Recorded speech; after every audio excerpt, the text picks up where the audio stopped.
Hey, what's up? It's Jim, and today I'm going to talk about Batman vs. Two-Face. I think the thing that this movie will probably be most known for is that it has the final performance by Adam West as Batman, and debatably maybe the final performance by Adam West. It won't be the last one released, that will be Family Guy episodes. It is his final performance as Batman, and that's a pretty tremendously big deal. But this movie doesn't just have that going for it, it actually has more. It has certain members of the 1960s Batman cast, Burt Ward, Julie Newmar, Lee Merriweather, and even has a performance from William Shatner as Two-Face, who is never featured in the 1960s show, even though there was a Harlan Ellison script that was written for that show with Two-Face, which was never used, which was made into a comic, but that has nothing to do with this. I was wondering if that is some connection, but this is a different story with all those actors, but not using that script. Why they didn't, I don't know. If there was a rights thing or they didn't want to,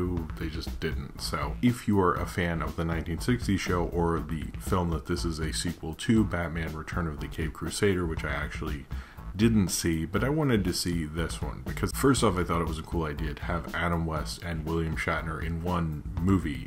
They had been in a TV pilot in the 60s, something about Alexander the Great, but to have them be Two-Face and Batman together I thought was a really great concept, and it is. I think the greatest thing about the DC animated things is they can go into these kind of like weird gateways of nerdery that might not be there for a mass audience. They're there for a niche audience, and I think they're actually really good at doing that. Some of them are actually really amazing and great and can transcend that. Batman vs. Two-Face doesn't, and it doesn't really try to, and maybe it shouldn't, but that doesn't mean it's a bad movie, just they understand who's going to see these things, and I really do like what it's doing in this. It's kind of sort of more of a lark of a film, but it's like highly enjoyable. Adam West is having a lot of fun, Burt Ward's having a lot of fun, Lee Merriweather's having a lot of fun. The only thing that's particularly odd when you start the film and you get used to it is you see these character designs who are like the ages that Adam West and Burt Ward were when they made the original Batman 1960s Batman TV show, and then you hear their voices and they're clearly older, and I'm not trying to be an ageist or something, but it's like,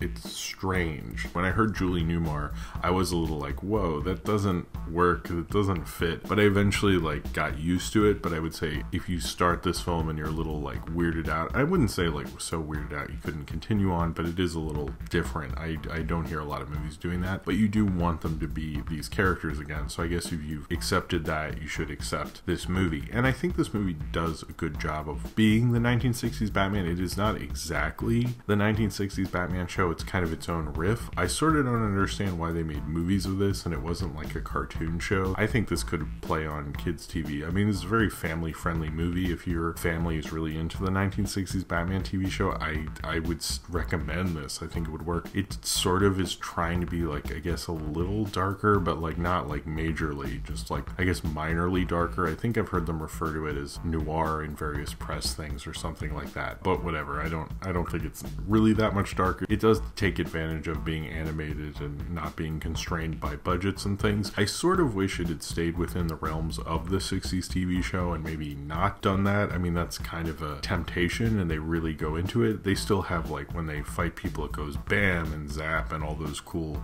you know, things that you're used to. It felt like sort of the show but different, and that I didn't love as much, but I kind of was fine with it. I mean, it's kind of like if you're going into this, you're going like, well, it's not going to be like the show, but it did kind of give me a window into like maybe what it could have been like if William Shatner, who was a working actor at the time they made the Batman TV show, would have maybe been like as Two-Face in the Batman show, and I think that was really cool, and I quite enjoyed that. I sort of still a little bit wish we'd had the Harlan Ellison one, but I'll let that go. William Shatner did a really great performance as Two-Face and playing the bad and evil Two-Face, and his other evil Two-Face voice actually didn't even sound like him. He had a lot of fun with it. They designed his character to look like William Shatner from the 60s, which I thought was cool. It's the only thing I really didn't like about this is there really wasn't enough of him. They do this whole King Tut thing in the middle, which I'm like, I'm fine with King Tut, but I kind of, this movie's called Batman vs. Two-Face, not Batman vs. Plot Device vs. Two-Face. It's like, let's just get to Batman vs. Two-Face, and I think that was kind of an issue with it. Was William Shatner busy or something? Like, he just wasn't in a large portion of it, trying to build to this thing and having another villain involved, and I hate that shit normally, so I found that to be kind of obnoxious. And also, the weirder thing about this movie is, so he becomes Two-Face at the beginning of the film, like, and then they have this intro thing and they show like all this stuff with him as Two-Face and they're fighting him as Two-Face, and you think, oh, is this a summary of the movie I'm gonna see or something? And then it turns out that was a whole thing of him as Two-Face, and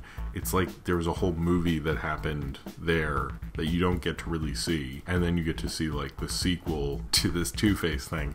And I actually sort of wish I had gotten to see that movie, and this could have been, I don't know what, this could have been nothing, I guess, I don't know, or this could have been the follow-up or something. I would have preferred that. That seemed like a lot more exciting to me.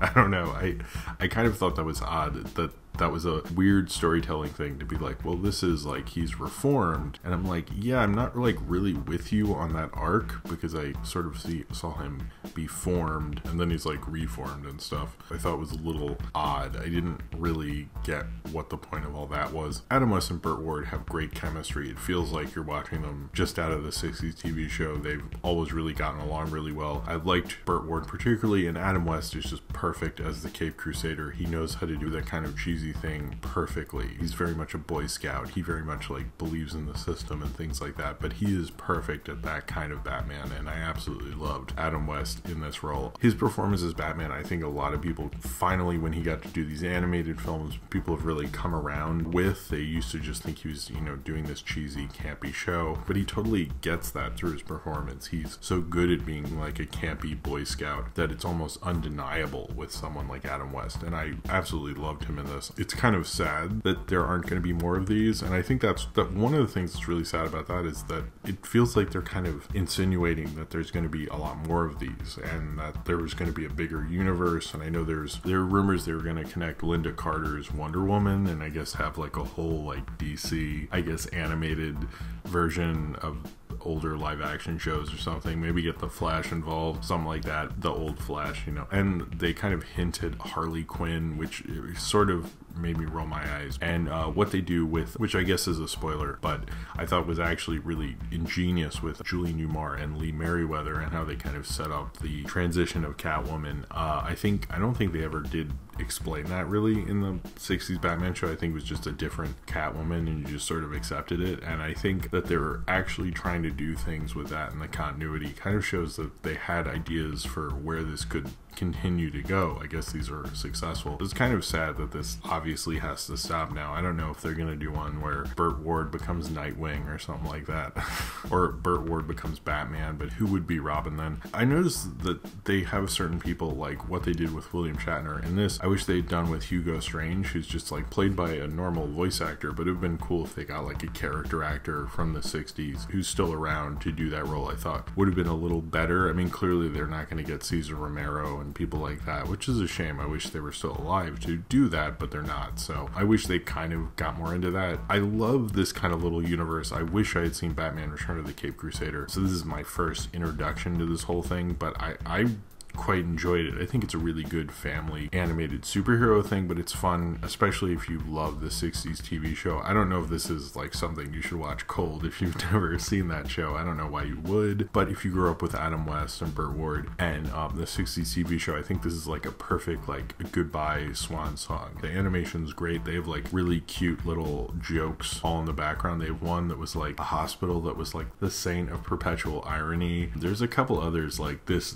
tanker will explode, like a bunch of them that were actually really clever. It kind of both works as just sort of reminiscent of the 60s TV show and its own thing, and I really wish it had been a TV show. Like this had been a cartoon that was on Cartoon Network or Boom. I don't know where it would have been on, but I think that would have been cool. I know this is kind of a niche audience. I don't think it is for everyone, but I think it works perfectly for the people that it's for, and it doesn't exceed from that. I love what the DC animated movies try to do and try to do interesting things with their properties, and particularly Batman, who they make like a lot of movies about. I like that they made animated movies of the 60s Batman TV show and at least had some fun with that, and they definitely have some fun with this. This is a fun lark of a movie, and if you're down with seeing a fun lark of a movie about the 60s Batman TV show, then Batman vs. Two-Face will do that, and at least use one of the members of Batman's rogues gallery who never got used, and kind of do one of the storylines that they never really got to do. And with William Shatner, makes this almost like a can't miss for people who love that 1960s TV show. Certainly the Harlan Ellison thing, which I said I wouldn't bring up and I'm bringing up again, would have probably been a cooler one, and I probably should have read the comic and so forth, but this is still a lot of fun nonetheless, and it's a great way to say goodbye to Adam West as Batman. So if you have seen Batman vs. Two-Face and you would like to talk about it, then comment below in the comments and subscribe if